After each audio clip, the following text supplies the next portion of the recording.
भागलपुर की जनता, आप सबको यहाँ मैं स्वागत करता हूँ। आपने एकलव्य की कहानी सुनी है?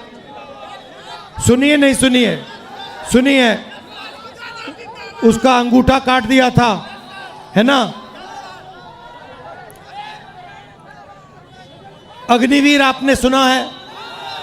सुना है? अच्छा, अग्निवीर आपको अच्छा लगता है? तो आज जब मैं यात्रा पे निकला, मुझे रास्ते पे अमरनाथ अग्निवीर मिले। जरा खड़े होना अमरनाथ। ये देखिए, ये हैं, ये अमरनाथ है, ये अग्निवीर था। ठीक है, अब मैं, अच्छा ठहर जाओ, मगर ये मैं पहले इसकी बात बताता हूं, फिर आपकी बताएंगे। तो ये अग्निवीर था। नहीं, खड़े रहो भैया। अब एक काम करो अमरनाथ, अपना हाथ दिखाओ, दूसरा वाला जहां कटा है, जहां चोट लगी है।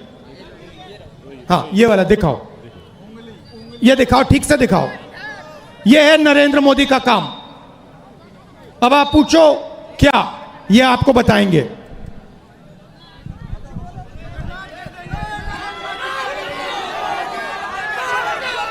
जय हिंद। मेरा नाम अग्निवीर अमरनाथ जायसवाल है।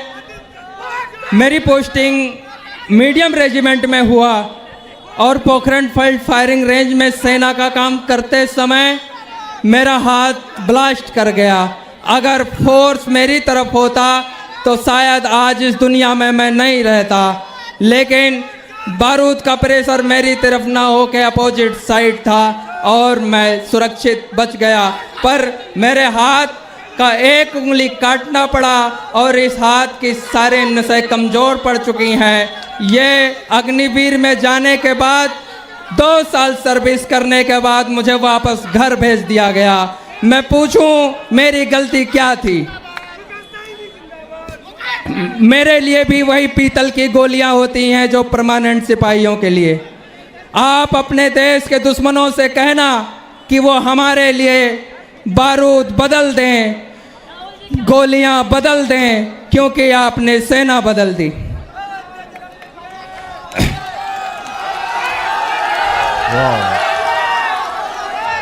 मैं अपने देश के लिए थोड़ा जो कुछ कुर्बानी दी, मैं अपने देश को एक संदेश देना चाहता हूं कि भारतीय सेना देश की नींव जब देश की मंचों पर चढ़ने लगे तो समझ लेना चाहिए कि हमारा देश कमज़ोर हो गया।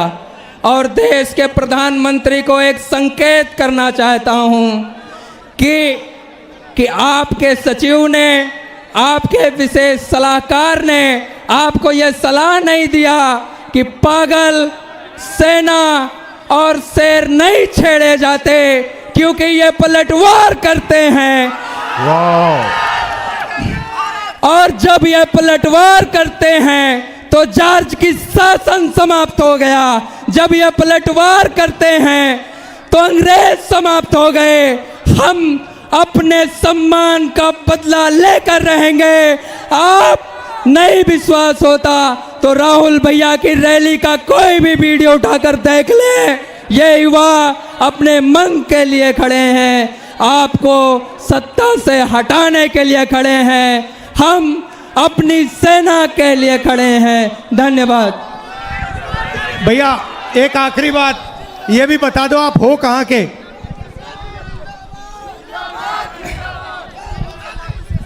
मैं अयोध्या निवासी हूँ।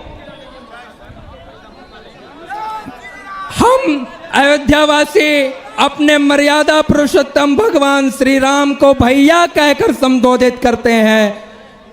मैं अयोध्यावासियों को एक संदेश देना चाहता हूँ कि हमारे भैया भगवान श्री राम अयोध्या में हैं या नहीं, लेकिन वर्तमान समय में एक हमारा भाई, हमारा भैया दिल्ली में है जो हमारी बातों को सुनता है। साथियों, धन्यवाद।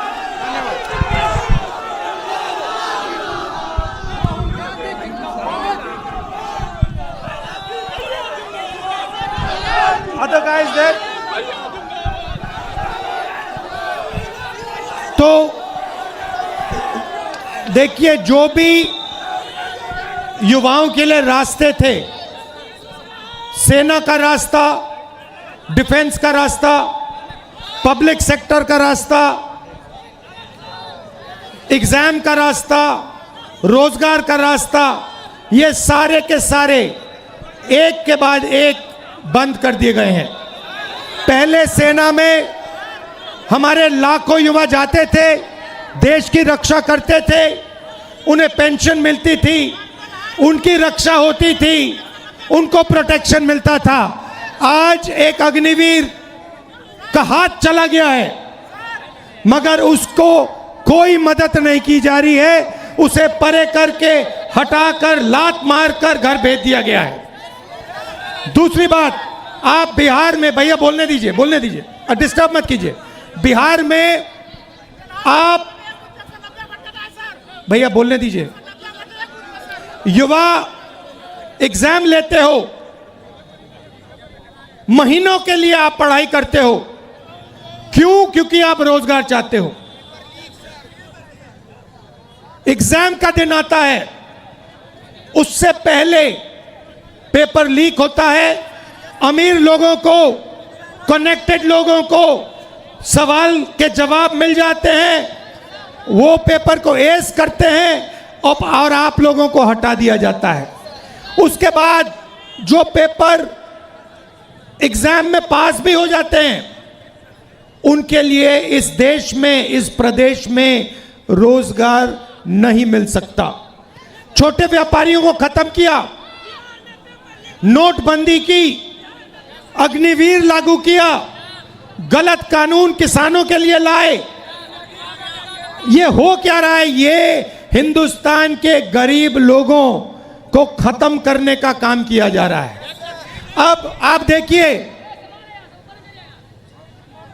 आजादी से पहले आपके पास कुछ नहीं था।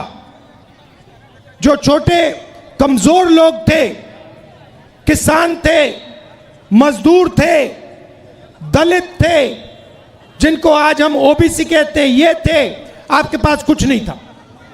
दलितों को कहा जाता था कि तुम्हें हम छुएंगे नहीं, अनटचेबिलिटी। करोड़ों लोगों को हर रोज हिंदुस्तान में कहा जाता था कि तुम्हें हम छुएंगे नहीं। परछाई पड़ती थी तो कहते थे नहीं, परछाई तक नहीं पड़ सकती थी। जो ओबीसी कहलाते हैं, आपको दबाया जाता था।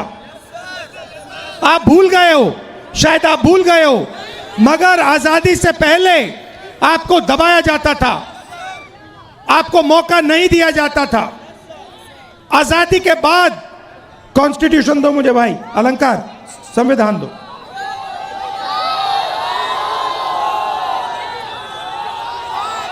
आजादी के बाद ये आया, ये संविधान आया, और इसमें लिखा है कि हिंदुस्तान के सब लोग एक जैसे हैं, कोई बड़ा नहीं है, कोई छोटा नहीं है, सारे के सारे लोग एक जैसे हैं, और हर व्यक्ति को, किसी भी जात का हो, किसी भी धर्म का हो, हर व्यक्ति को ये कॉन्स्टिट्यूशन, ये संविधान एक वोट देता है।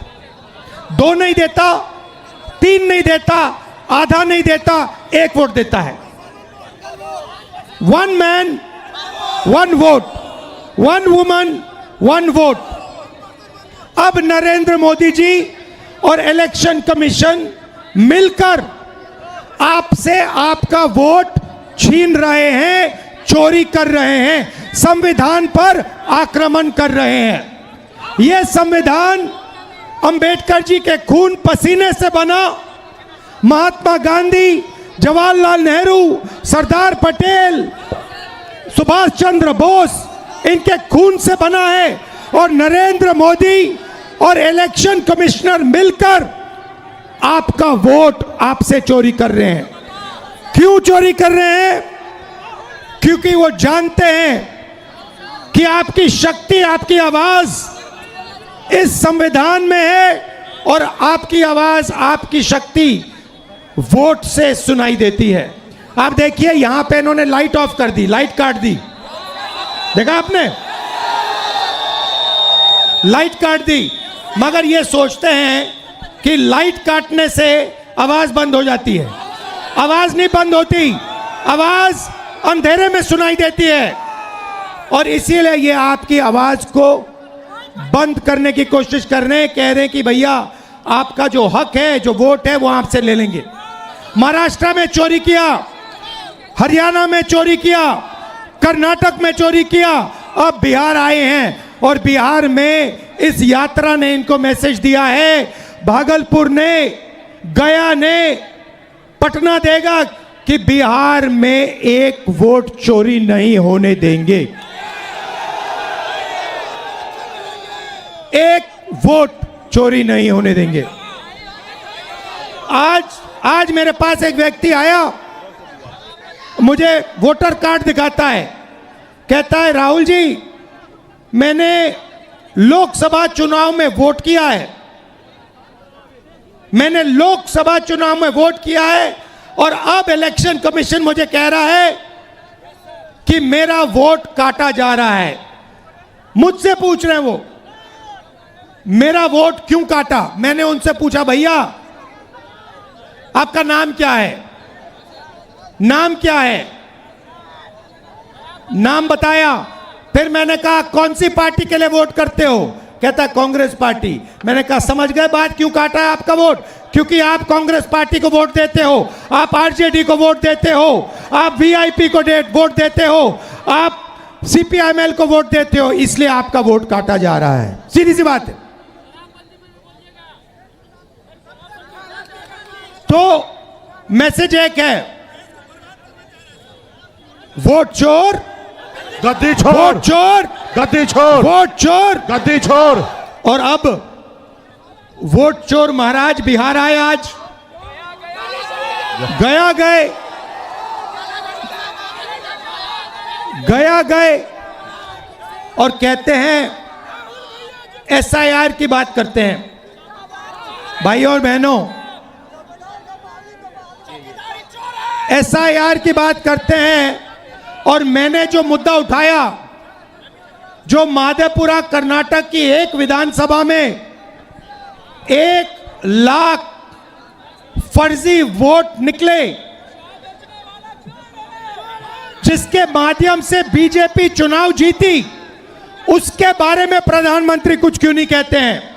हरियाणा के चुनाव के बारे में कुछ क्यों नहीं कहते, महाराष्ट्र के चुनाव के बारे में कुछ क्यों नहीं कहते, मणिपुर में जो हो रहा है उसके बारे में कुछ क्यों नहीं कहते।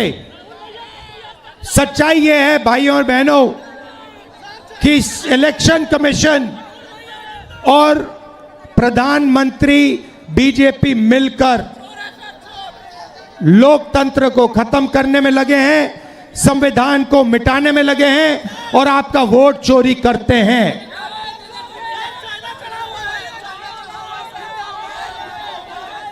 भाइयों बहनों, आपने इस यात्रा में भाग लिया, इतनी शक्ति आपने, बिहार की युवा शक्ति आपने इस यात्रा में डाली।